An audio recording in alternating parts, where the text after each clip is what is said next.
Hello world, and welcome to another episode of Farenheight TV.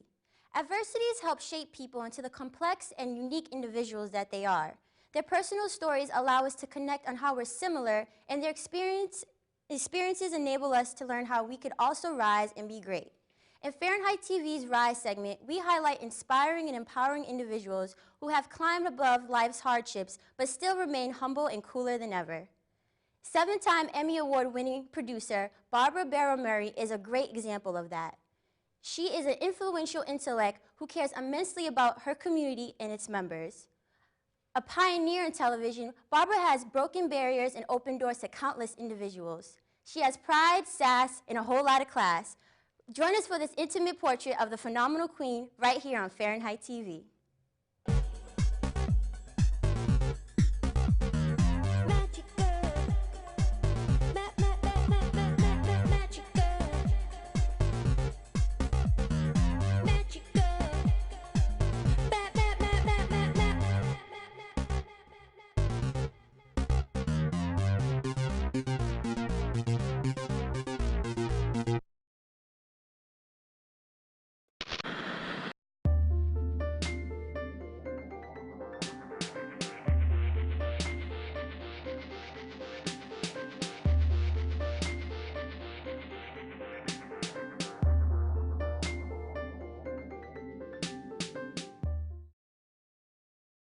Hello and welcome back to Farenheight TV. Thank you so much for joining us on another episode. Today I am so honored and so excited to have the phenomenal queen, Miss Barrow Murray. Thank you so much for joining us on another episode, Barbara. Thank you for inviting me. Yeah, I am so really honored tonight. So today, people know you as an extraordinary producer, mother, community member. You wear a lot of hats, but I want people to know about that young, colorful soul that grew up to be the phenomenal queen. So can you take me back to 1958? You would have been about 9, 10 years old at the time. Oh, God. Can you tell me who Barbara was?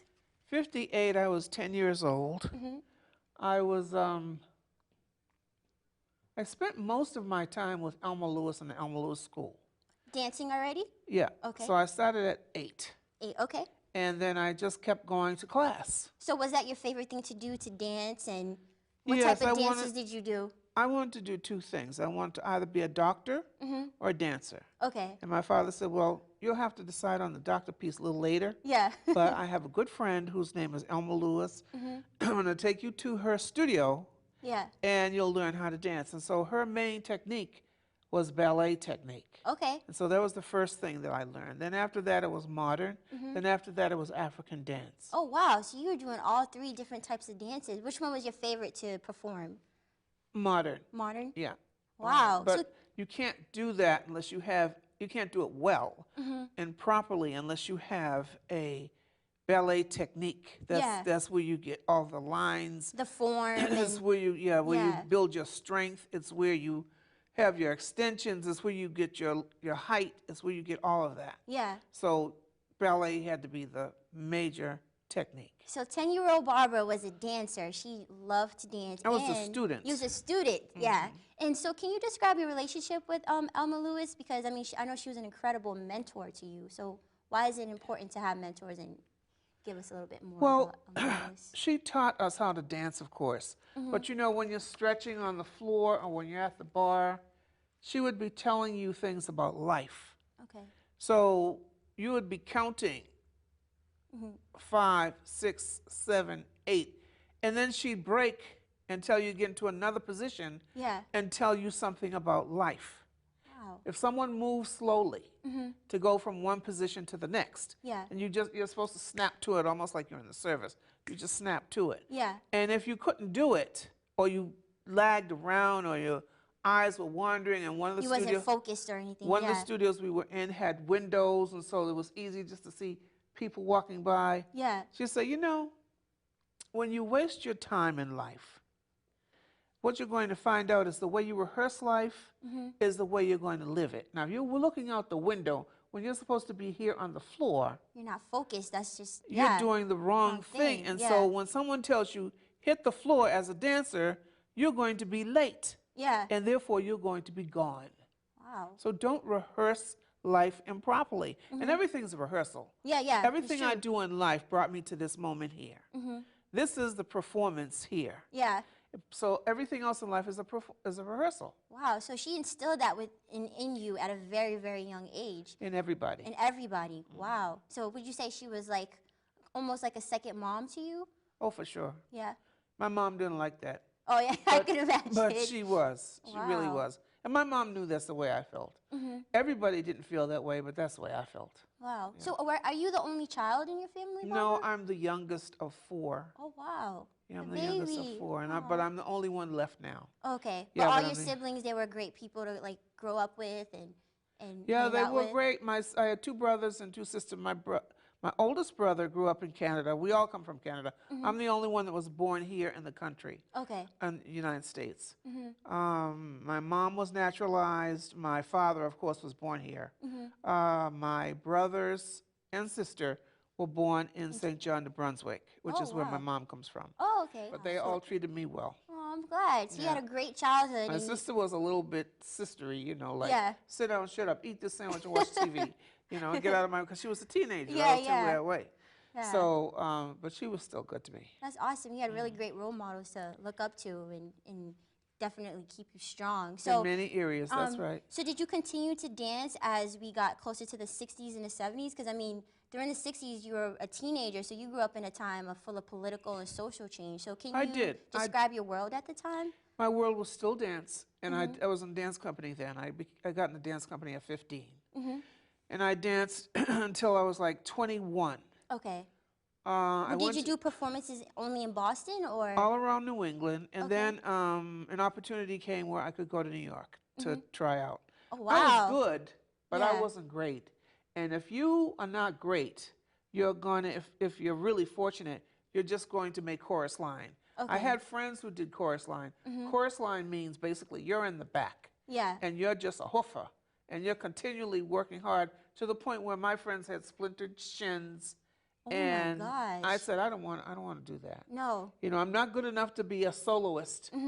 So I decided I was going back to Boston.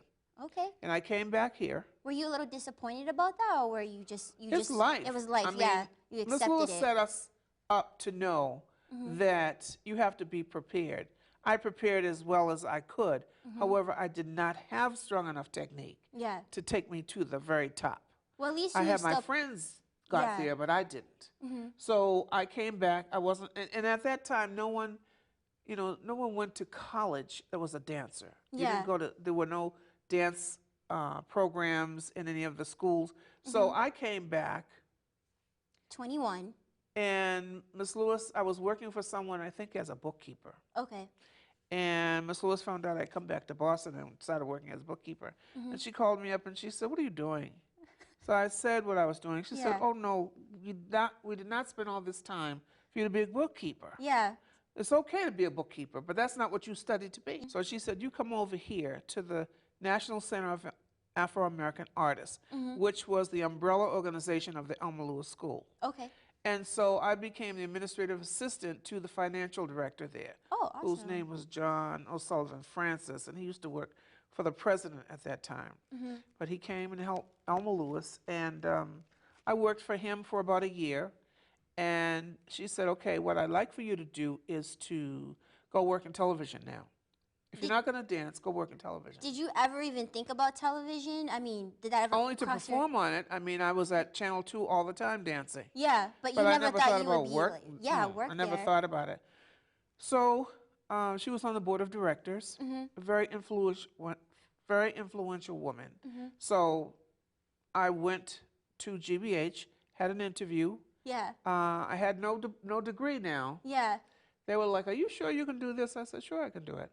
You know, and what they wanted me to do was a production assistant, production secretary job. Oh, wow. So that's what I did. And it was, one of the things about high school in those days is they prepared you for a business life. Oh, okay. They prepared you, so I knew how to type, I knew shorthand. Yeah. I had all bookkeeping skills. So without, now they don't do that. Yeah. That's a real big problem now. Exactly. But they did then, and so when I came out of there, I was prepared to work.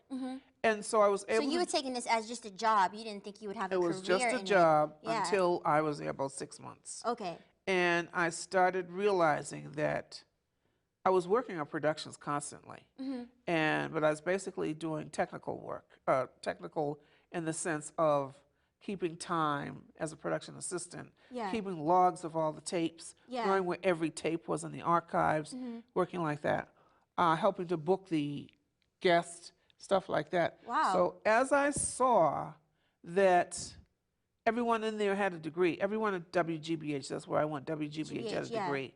I said, well, I want one too. Yeah, so then you decided to go to UMass Boston. I did. I went to UMass Boston.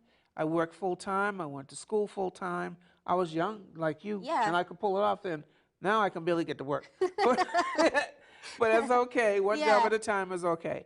So that's what I did. Did you feel like you, because I mean, when you started, did you see a lot of people that looked like you there? I mean, I came to the first black show in the country. This business is hard. Yes. I don't care whether you're red, black, green, pink, white. It's hard. Yes. So it was hard then, it's hard now. But it was different then. And there were no black shows. This was the first black show. Elma Lewis helped in the development of that show. Okay. And she sat on the board of directors at WGBH. Yeah. So she said, I would like her to be interviewed. She has skills, I want her to be interviewed. She's a former dancer, she's currently a dancer, and she might be able to transition those theater and dance skills over, which is exactly what I did. Hey Brother was created by, for, and about the black community. The show covered an array of topics and featured legendary guests such as boxing champion Muhammad Ali, actress Eartha Kitt, and musician Curtis Mayfield, to name a few. Say Brother was a voice for the people and by the people. So that's what we did. We were outside every day shooting. Whatever was going on in the community, we would cover that. What did you want to convey to the audience about Say Brother, the show? Like even the title. That we were a powerful community. Yeah. That we were a powerful people. That we came from kings and queens, not slavery. Yes. From kings and queens. And everything that we did should lead to greatness. Yes. But what happens is that becomes watered down as time goes on because people stop focusing on the community and they start focusing on the individual. Yeah. So that becomes a little fragmented at times. But at that point, there was a very solid black community in Boston. In fact, around the country, there were solid black communities. And a lot of greats were here, like Malcolm X used to be here, and Billie Holiday used to perform all the time here. So, yeah, and Martin Luther King went to BU. So. And one of the things that would happen with Say Brother is that everyone coming to town wanted to be on the first black show. Yeah. Everybody black wanted to be on that first black show, and they were. Yeah. Everybody was there. And one of the things Elma Lewis had in mind was to save the archives for Say Brother, because this was our history being documented. Because what they were doing was wiping the tapes and then recording over them again. Oh, no. That's how you save money on a budget. Oh, you just erase the tapes. It's not like now where you could upload on the internet. There was no internet back then. No internet, no cell phones, none of that. Oh, wow. So you put it on a machine called a degausser, and the machine would go. Is it like the huge machines? Like the machine was about this big. Oh, wow. But it was so powerful. You know, you go by it with anything, and it's going to erase it immediately. Oh, man. So you just set the tape there, and it would erase it.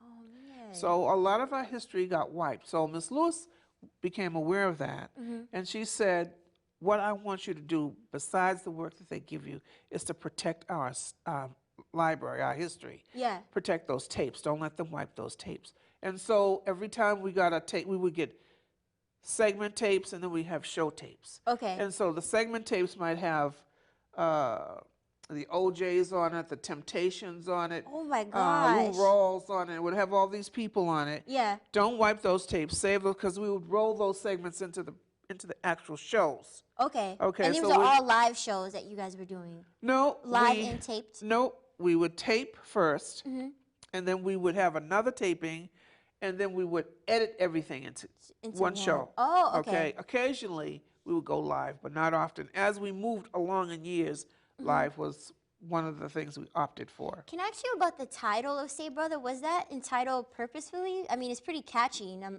Well, it reflected the times. Instead of saying, hey, how you doing, or whatever people say now.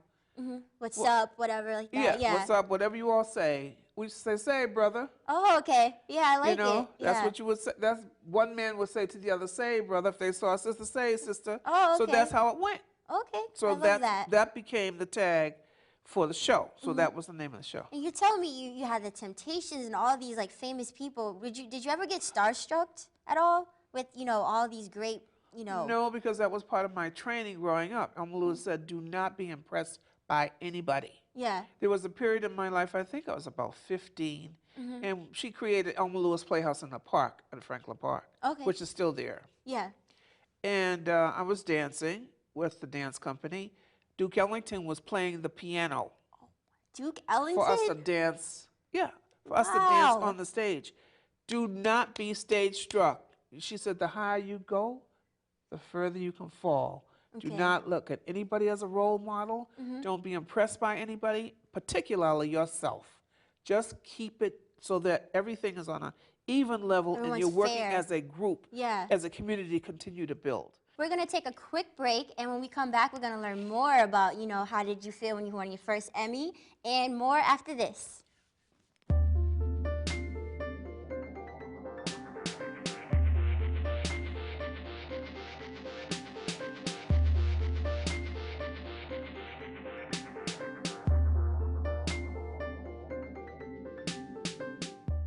If there's 3 words that you could describe Barbara, what would those 3 adjectives be? Quite a character, very forceful. She knows how to ask the right question, and she then listens. She's devoted, she loves what she does. She's very generous with her talent. Incredibly persuasive. Knowledgeable, wise, intelligent. Barbara is really a legacy. Inspirational.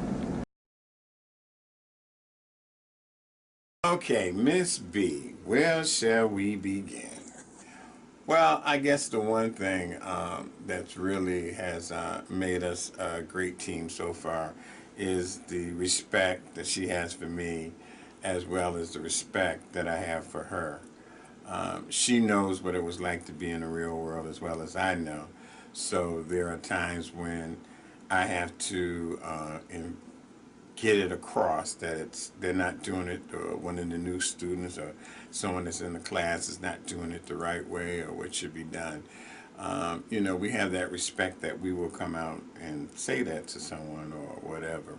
Or as well as when we're in the control room here, it's just that utmost respect, and that's something that I really, really, truly appreciate about Barbara. I interned here like a couple years back, and then I kind of went off my way, and at the time I was working at Taco Bell folding burritos, and then one day I randomly got a call back from, you know, Barbara, and she's like, yeah, there's a job opening, the last studio tech left, are you interested? I was like, yeah. So, you know, I gave her my resume, sat in the interview, next thing you know, here I am. Because she and I are both in the industry, and we've got some hard knocks, we've got the scars, the t-shirt, the bumper sticker, the cup, the badge, everything, and she is a ride or die community sister. She not only has won an Emmy and is very talented, but she shares it with other people, and she's very generous with her talent. She's very generous with her training, with her wisdom, and when you're in this business and you're a woman, you're a black woman, you need a sister that you can just trust, who will bring her best game and help you bring your best game. She has a special quality. She knows, she's a listener. She listens, and that's very important to me. And other than that, her questions are sharp. She knows how to ask the right question, and she then listens. And she doesn't hesitate to give you her honest opinion. And I truly appreciate that. But her boldness in terms of like calling people and making them accountable to the community is by far one of my best memories of her. Take no prisoners and call you out, and make you accountable and make you uncomfortably accountable is something that I really like about her. Yes. Barbara's the type, right, that she'll hear your story, and if she feels it's justified, and she will give you the benefit of a doubt. but don't screw her or don't try to pull one over her like a couple of people did here. And I mean, she'll bust you in a minute. Yeah. That's the one thing. But I mean, if you're honest with her and you're forthwith with her, she'll be fair with you. That's the one thing I really got to say about Barbara. And she really, really bends over backwards for a lot of these producers. They just don't know it, and because she's assertive enough to get the point across, and she believes in people. So she will give them tough love, more or less, to encourage them to be the best they can be within their time at BNN, to force them forward. And this is invaluable because if you have people that are mentors or people that are older than you that want to share their experience, if they're softer on you or unrealistic, they won't necessarily give you the wingspan you need to grow and develop into who you want to be professionally. So Barbara, she's inspiring. She is a phenomenal woman, one that has taught me to think deeper about my work at BNN. By the way, I'm the producer of the Real Talk show, and Barbara has always been the one person that has given me critical lessons to make my show better. She's given me ideas, and when need be, she's given me the hard lessons that I needed to try to improve my skills. Well, Barbara is very committed to teaching television to our people, and I've learned so much from her, and I'm sure a lot of other people. In fact, I asked her this evening after doing the show here, does she hear from any of the interns, and she said she does. And I'm not surprised because Barbara is really a legacy in television, not just community television, BNN TV. She's also known on the national scene, and that enhances our position because if people know that we've had some association with Barrow Murray, then that helps us and also helps BNN television. I really, really love her devotion and her love for this business. I mean, I thought I had a love for this business, but Barbara really has, oh my God, she loves this. She lives for it, and this is where she deserves to be, and this is where we're blessed to have someone like her here at BNN.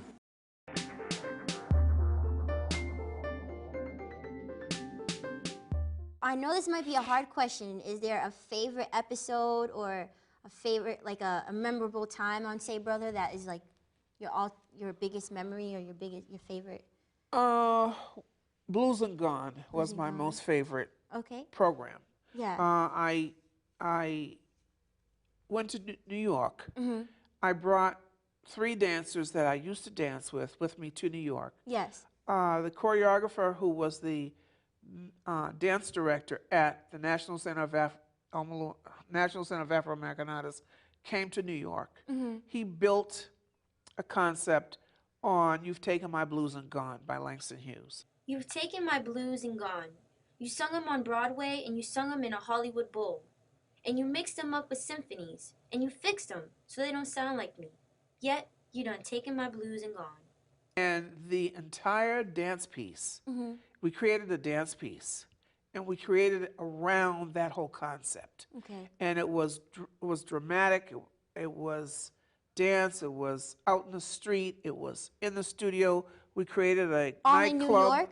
All in New York. Wow. It was a nightclub. It was really fantastic. We did the rest of the auditioning in New York. We had live musicians for the club that we created. Oh, wow. So we had, my associate producer, Beth Deere, came from New York. And this show was also made possible because she had friends who were musicians, who were costume designers, who did a lot of work. So they became the support. So, it was using, it was like using everybody, and it was really a lot of fun. Dancers that I worked with, directors that I had worked with in Boston. Did you chime in some of your dance experience in there too? Like, oh, for sure. I mean, anytime I work with dance, I'm always putting that in. Just like you're producing this show, I can't stay out as a producer. I'm always trying to, and I have to remember this is not my show. So sit down and be quiet. It's okay. It's in your blood, so I can't blame you. So Blues and Gone actually won so many Emmys in one night. I mean, it was spectacular. People loved it. Why do you think it was so spectacular? Why do you think it was such a... Well, you know, every once in a while, you just get it right. Yeah. You know, you just get what you're doing in life right, and things come together.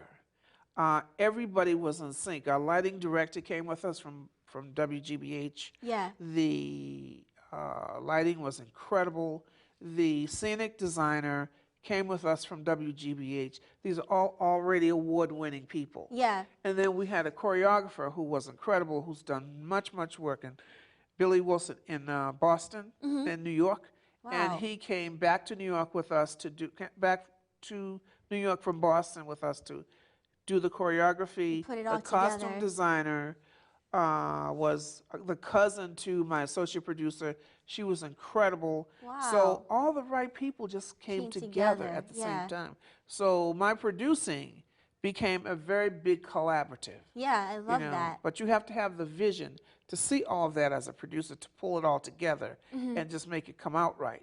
But I couldn't have done it without that team. And that's what producing is teamwork. Yeah. And that was probably the best team effort I've ever worked in my life. And so that's why it's so Wow. special to me. So I want to talk to you about Emmys. I mean, you won 7 Emmys yourself, 27 nominations. How did it feel to win your first Emmy? Can you take us back to that night? I was completely shocked. My husband and I were we were sat at a table close to the stage. The stage was here, we were to the left of that table. And we were sitting there with just a couple other people. And I don't know what I thought. It was my first Emmys that I ever went to. Yeah. I don't know what I expected. Were you surprised that you even were nominated? I was sort of numb to the whole thing. Okay.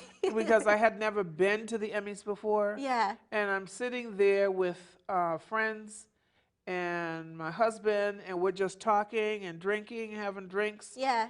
And so it starts. It just starts. They start talking, and you hear them open the show, and the music and just the the lights and glamour, all that, and the everything. glamour, and you can see all the people walking around, and it's great. Yeah. And so I'm sort of watching it like I was watching theater. Yeah, that's what I would imagine. It's like That's what surreal. it felt like. It felt like theater. And then they got to our section. It was a special, I don't know, what was it? Target audience something. Special target audience something. And they said, and the nominees are Barrow Murray and so on, so on, so on, so on. A lot of people. It was about 5 people. Okay. And the winner is Barrow Murray. And my husband and I looked at each other, and I put the drink down. Yeah. He said, go, you gotta go. Were you just like, what? Like, and so me? the floor manager was standing there with the camera, looking right at me. Yeah, like they do on the TV. They're like, they got you. He was like, come on. Yeah. Get up. So I got up. Were you nervous or were you just like shocked? You were just I like, was numb. Yeah. I walked to the stage, which was not far. I was right there. And he said, get up the stairs. I said, okay. So I walked up the stairs, and I think it was somebody from Channel 5 was doing the presenting. Okay. And he presented me with the Emmy, and I said, thank you. And then I stood at the podium, and this is speech time. This is when you're supposed to say I thank didn't have you and any everything. speech. I thanked the people who, it was a play called The Black Dyad that I had produced in the studio. It was written by my associate producer at that time, whose name was Evelyn Moore, and her husband, whose name was Mel Moore. Okay. And he was a PhD in something, I don't remember. But they wrote this great play.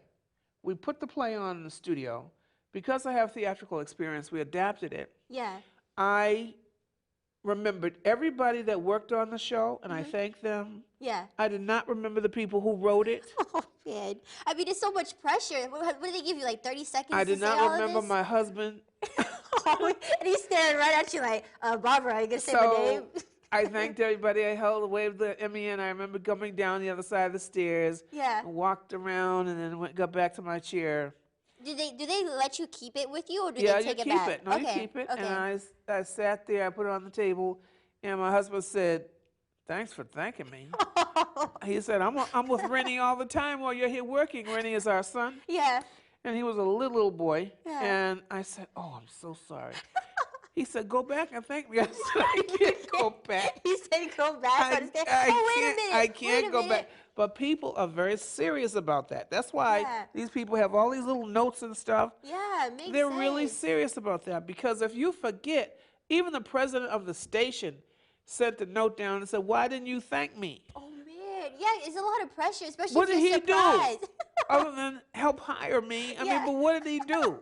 But he So I would wanted have his never thought of him. acknowledgement. I'd have never Yeah. thought, but I remember the next time. Yeah.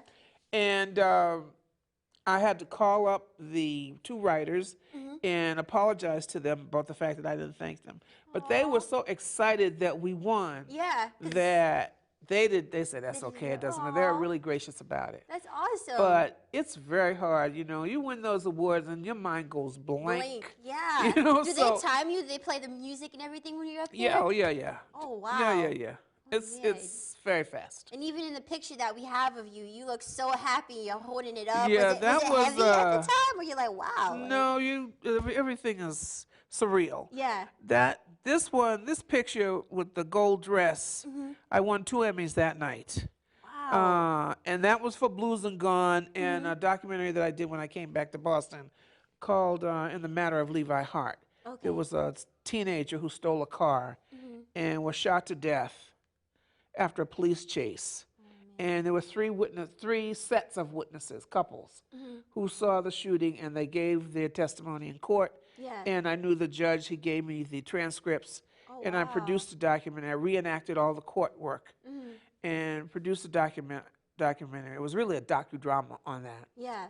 So I won an Emmy for that, and I won an Emmy for Blues and Gone the same Wow, year. same night. So I can't find the picture Yeah. where I have 2 Emmys. They started calling me the champ. You are Two- the champ. 7? I mean, did 2 it? Emmys, but I only have 3 statues. The other Emmys are plaques. Okay. They come from when your Part of a team of member people? Okay. wins the actual Emmy, like I won those, Yeah. and you are part of that team. Okay. So That's good that they recognize that's good, you. and yeah. so you get your name written in, and so I Wow. have 4 of those. Would you say that's one of your biggest accomplishments, winning an Emmy?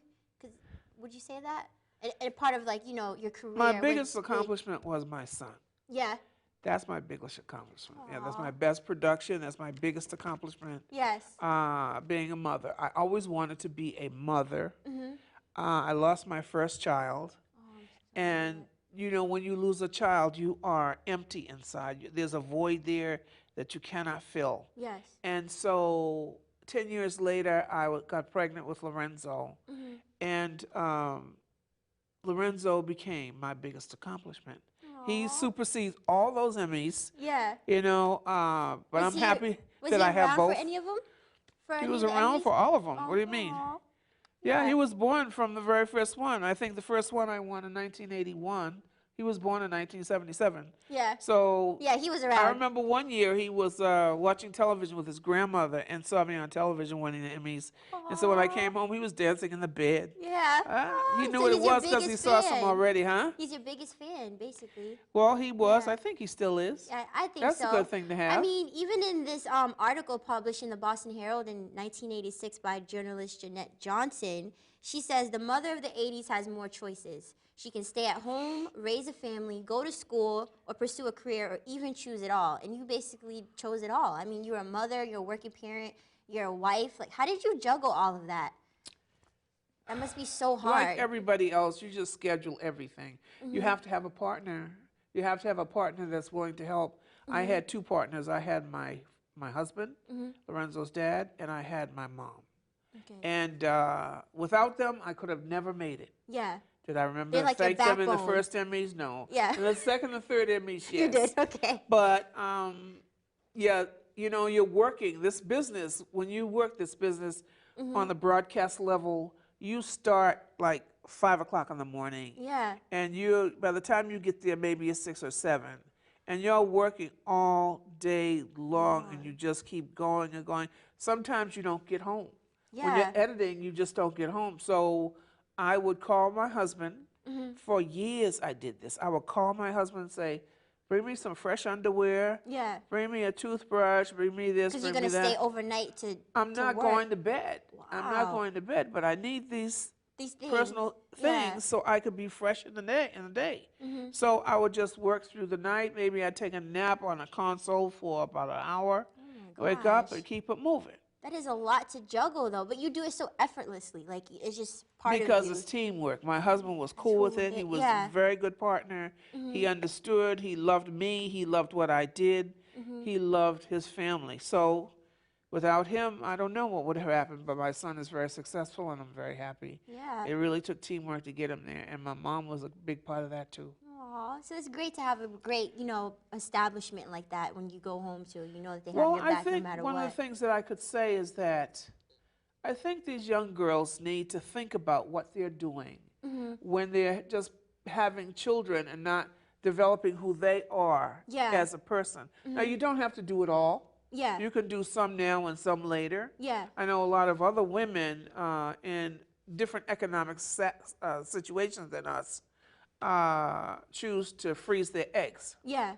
Well, I don't know that all of us can do that, but I do believe that one should study, one should go to school, one should have a strong faith base, whatever faith you are, and I believe that you should have a partner in your life that can help you if you want to have a child. Yeah. Because otherwise that child feels left out and that they're missing things. Yes. And they are. Yeah. They are missing things. I remember my son, even with my husband, his dad, and my mom, I remember overhearing my son saying to a friend on the telephone, he said, the friend said something to him about having a beeper. Long before cell phones. Yeah, I remember They had a beepers. beeper. Beep, And beep, that's what I would do. I would call my son and say, where are you? And he'd say, I'm in Concord, which is where he went to school. Yeah. He was in Metco. Okay. I'm in Concord, and I'm coming back home tonight. Okay.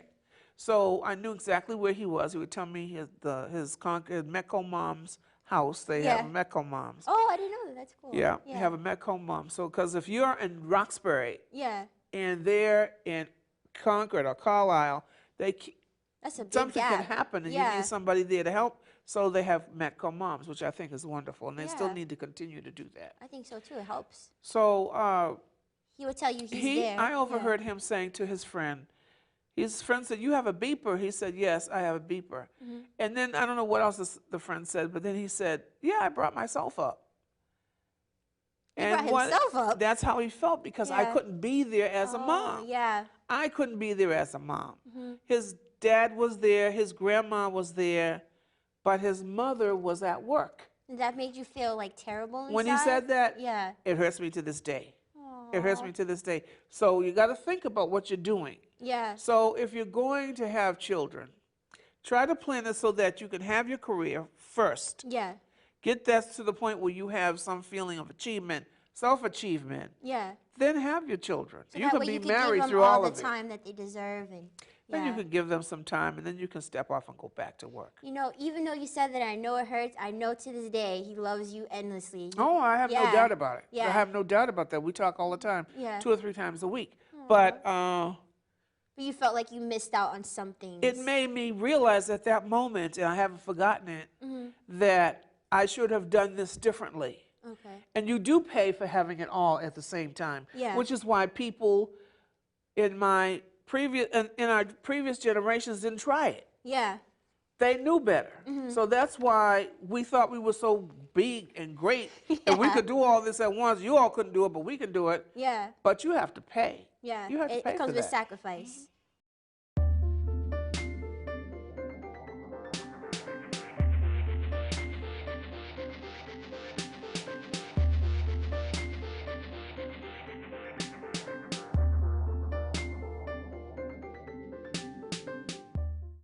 Put me off on the dates, but I do believe we've been friends forever.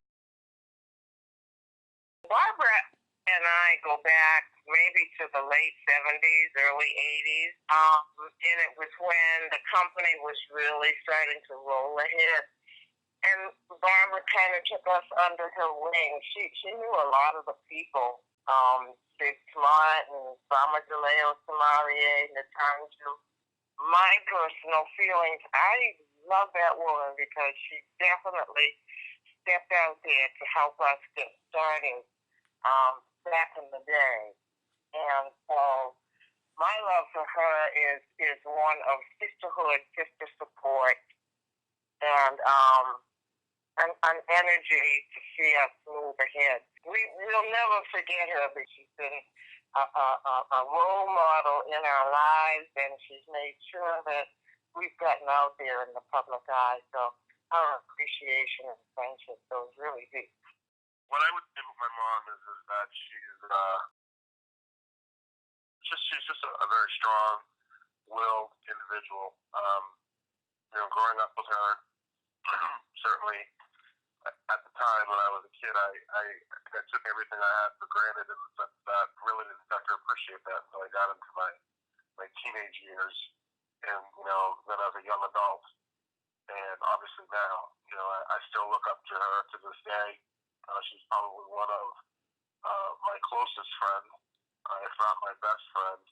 And she's just someone who they can always count on for, advice, whether or not I want to hear it or not. She's going to tell it like it is.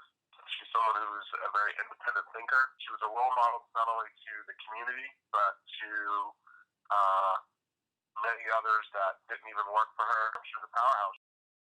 What makes Barbara, I guess, a great role model or person or woman is that she is herself. She is unapologetic for being herself, and she encourages others to be themselves without judgment. When you have someone strong and confident enough within themselves to allow others to embrace their own confidence within themselves, then you can help but be inspired by them.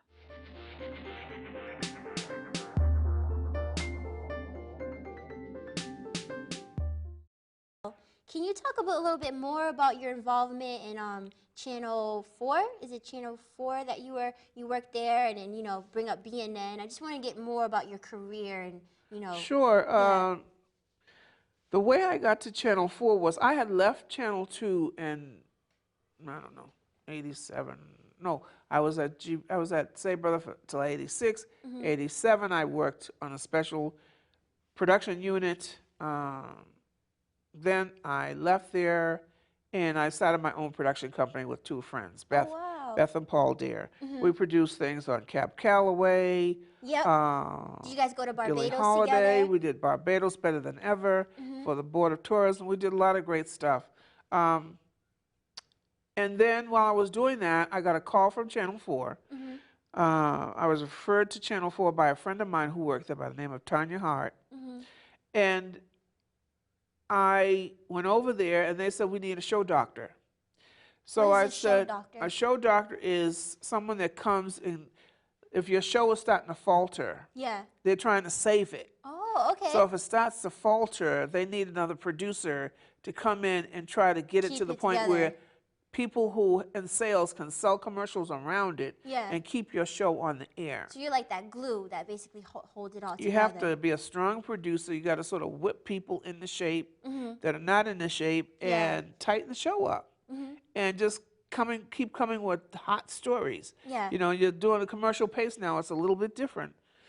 And so that's what we did. Wow. Yeah. So I did that for about 4 or 5 years. Did you enjoy it? Yeah, I loved it. I absolutely loved it. And I would say definitely, as an upcoming producer myself, you definitely instilled that in us when you came to BNN, the Boston Neighborhood Network, to be strong producers. So can you talk about your involvement at BNN and what you want your producers to learn? Sure. Well, I got here because, it's not only what you know, as they say, it's who you know also. Yeah.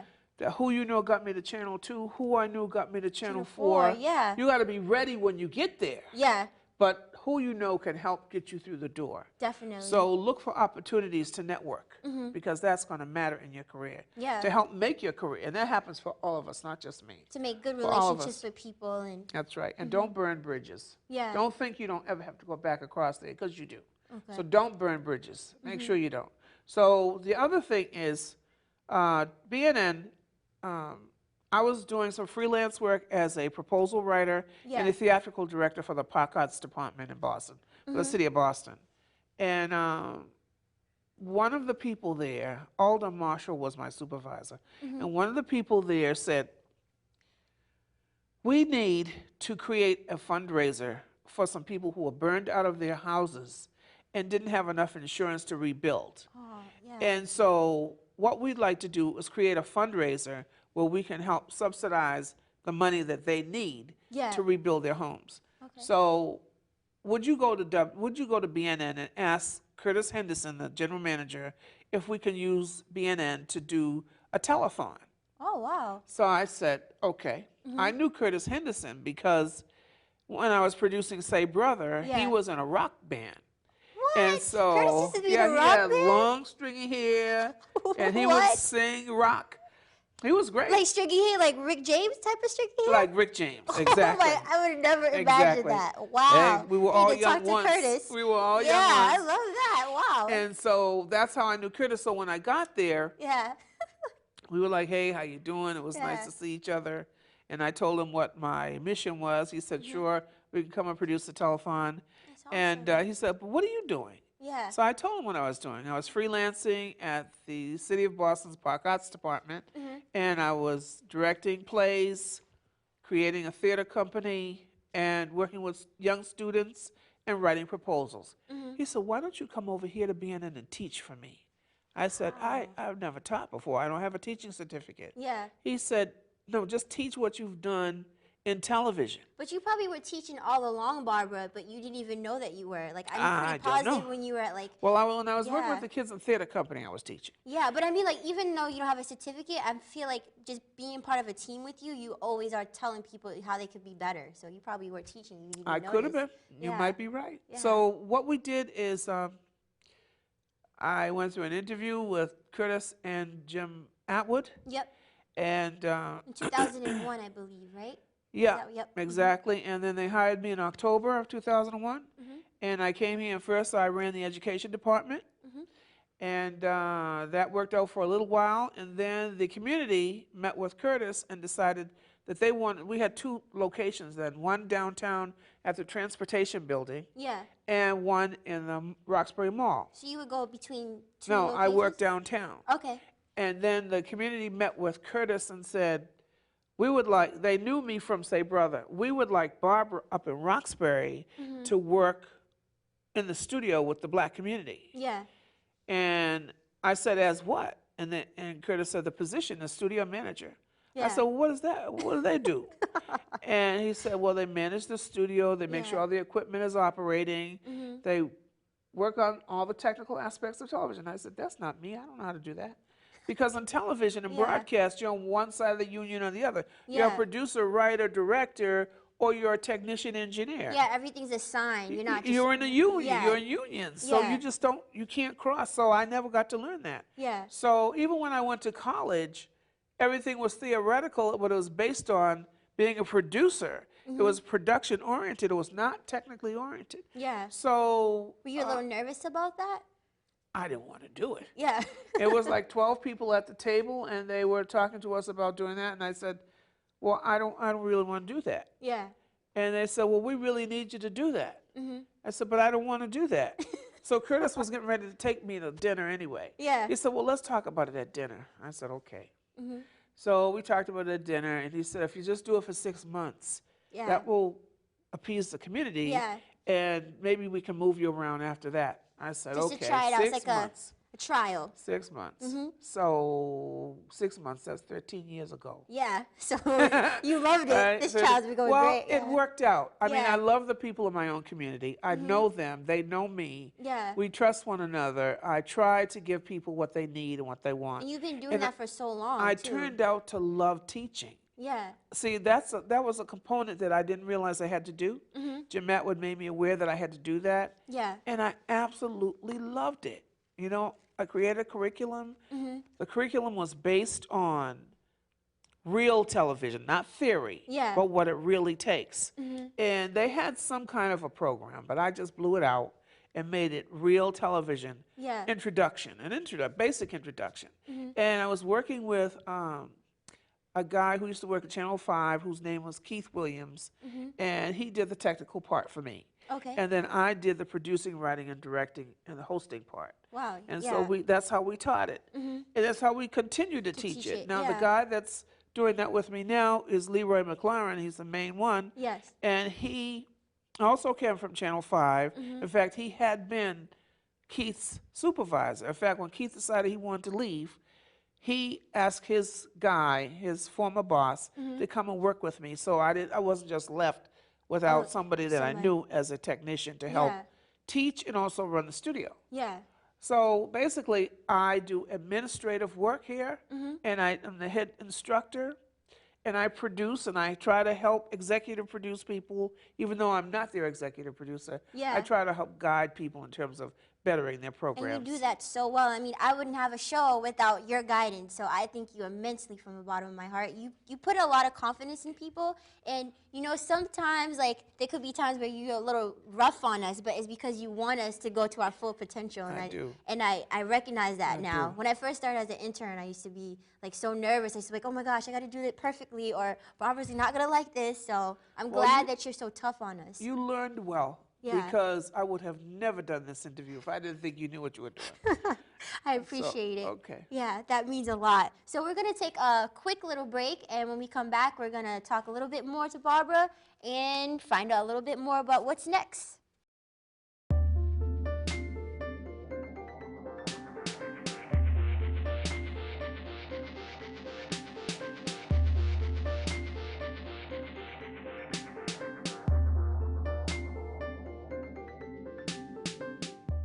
Okay, if you could describe Miss B in 3 adjectives, what would that be? Crazy, funny, and fierce, phenomenal, determined. Oh wait, that's 4. Oh yeah. See, she just has endless. She has a lot of ways that we could describe her. Yeah. She's just a great mentor to have, especially for all of us. She's always there for us to give us the advice, to help us with our shows. What else? You could just hang out with her. We were recently at the beach. We was at the beach with her. She was fun. But I mean, it's just, how do we, you can't really explain Miss B. It's just that, like Erica said, she's actually a fabulous mentor for us. She actually lets us know how hard it is, and she doesn't take any shorts with us. Like, when I say that, she treats us almost like we're her kids. Yeah, she tells us like it is. And she, no, she doesn't hit us, but she doesn't play. Like, she wants what she wants when she wants it. She's always, you can always rely on her to be honest with you. And that's what you need. You need someone that's gonna tell you the truth. Yeah, if it's nasty, she's gonna be like, look, you don't want somebody telling you yes all the time, especially when you're not doing it the right way. That's a good word to explain her. She's not a yes person. She's that person that you want on your team that tells you, no, I don't like it. No, you look crazy. No. Now, if it's good, she'll say yes. If it's bad, she'll say it's bad and fix it. Yeah. She's actually really nice in real life. Like, for real life, like, not... She's like a little kid inside. She is, like she's youthful at heart. Even though she's 60-something. She's very... She surrounds herself with young, fabulous people like us. People. I think if people was to see her, like, at home, like, watching the Bearstein Bears... Like, they would be all like when I first started doing it, I was like, Yeah. But, like, to be totally honest, like, she is a sweet, giving person. She is. She lets us mooch off her Dunkin' Donuts cards. Like, she buys us food. She really does. Honestly, she's like a second mom. She's very motherly. And I think people just don't understand that just from seeing her here, being and cussing them out and making sure that paperwork's in on time. Thank you for everything that you've given us. You know, welcome us with open arms. Thanks for giving us a chance when nobody else would. Yeah, that's another thing. They never, she was kind of iffy about it, though, to be totally real. She was very iffy about it. But she actually did give us a chance, and we do appreciate her for that. And she allowed us to get our feet wet so that we can kick open any other doors we need.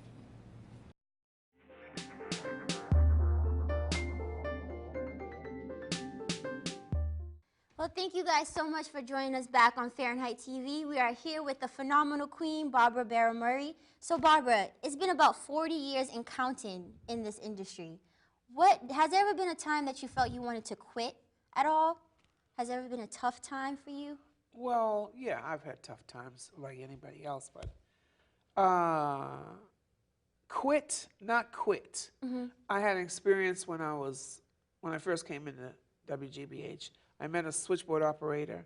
Her name was Rose. Yeah. She said that she was going to retire in 2 weeks. Yeah. They had this big party for her, gave her a gold watch. And I said, what are you going to do now? She said, I'm going to go home and watch TV. She went home and retired and watched TV for 2 weeks, and then she died. I don't want any part of that. Oh my so God. I will never retire. Yeah. I want to be like my mentor who was on the phone 12 o'clock midnight, the time she died. She called a friend of mine, a colleague, Sarah Ann Shaw, who also has an incredible television career, and said, call me back on her voicemail. Call me back as soon as you come in. I don't care what time it is. Yeah. Sarah Ann Shaw said she got home about 1 o'clock. She called back. There was no answer. When she got over there in the morning, Miss Lewis had died. She died working. That's my point. She died working. So you right wanna, up to 12, I'm going out like that. Yeah. So you want to go out and do what you love. And so this is what I'll be doing. Even if I die with the phone in my hand at the desk and I freak out everybody, I'm going to die working. Okay. I don't intend to retire like that. That's not me. Will you be at least relaxed while you're working? I doubt it. Okay. I doubt it. I think I'll be able, when I leave here, which will be not too long from now, because I've been here a long time now. Yeah. And when I leave from here, I'm going to be running my own production company. Awesome. I'm also working in wellness products. Yes. And I'm going to be doing that. And that's what I'm going to be doing. So you always have a plan. After one chapter ends, you start a new one. You go to the next one. I love that. So if you had a time machine, Barbara, and you had to pick any one moment to go back and relive, what would you choose? That's a hard question, I know. I really don't know. I really don't know. Probably, well, I have a couple of them. Of course, my son, the delivery part was rough. So, I believe you, yeah. I don't think anybody wants to relive the delivery part, but Yeah. when they put the baby in my arms, that point, Yeah. and also the night I won the 2 Emmys at the same time. Yeah, that's awesome. Okay. Okay, and so what would your advice be to anyone who wants to get into this industry? Because as you talked about today, it's not easy, especially if you want to do it all. So what would you say to us young grasshoppers that want to get into this? Do you want me to talk to you or to the viewers? To both of us. Okay, I'll go back and forth between the camera and you. Okay. The first thing I want to say is that this is no joke. It's a serious, serious, serious game. Yeah. So if you're interested in doing this work, please make sure that it is a priority and that you put all the other stuff away and this becomes your life. You have to eat it, drink it, sleep it, walk it, talk it, and you have to finally do it. It's not a joke. It's a serious business like many other businesses out here, and the competition now is incredible. So that's what I have to say to everybody. Well, Barbara, I thank you so much from the bottom of my heart for doing this interview. Again, I feel so lucky. I was so nervous to ask you, but you have such a humble and colorful spirit that I admire, and I'm sure you have thousands and thousands of fans out there. And 7 Emmys, 27 nominations. You're a mother who raised a young, proud intellect. I mean, you've done it all, and I really want to thank you so much for taking the time to talk to us on Farenheight TV. Thank you. Thank you all so right. much. Thanks, sweetheart. Okay. Thank you. Well, Farenheight TV, if you want to learn more about this amazing woman, you could reach her here at the Boston Neighborhood Network, and you can become a producer yourself if you're interested. So thank you so much again for joining us on another episode with the phenomenal queen, and I hope you have a wonderful night.